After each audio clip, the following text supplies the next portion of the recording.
За сайн байцгаана уу. За өнөөдөр би та бүхэндээ хөгжлийн бэрхшээлтэй иргэний татврын талаар нэг жоохон мэдээлэл оруулъя. Ер нь бол энэ 7 хоногт бас энэ хөгжлийн бэрхшээлтэй иргэдийн талаар мэдээлэл оруулнаа.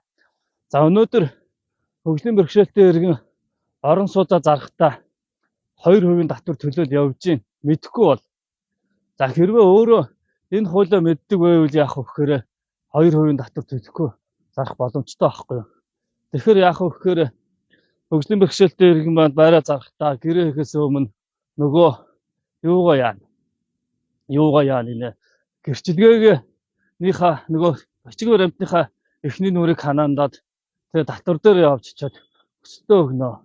Би ингээ байраа зарж байгаа хөгжлийн бэрхшээлтэй иргэн юм а гэд.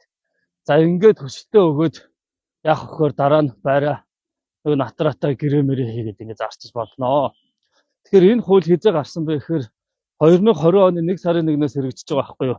Уул нь 2020 оны 1 сарын 1-ээс өмнө хөгжлийн бэрхшээлтэй хувь хүний орлогыг хэдэн хөв чөлөөлдөг байсан бэ гэсэн чинь хөгжлийн бэрхшээлийн алдалтын хөв нь 51-ээс дээш хөв байхад чөлөөлдөг байсан байхгүй юу?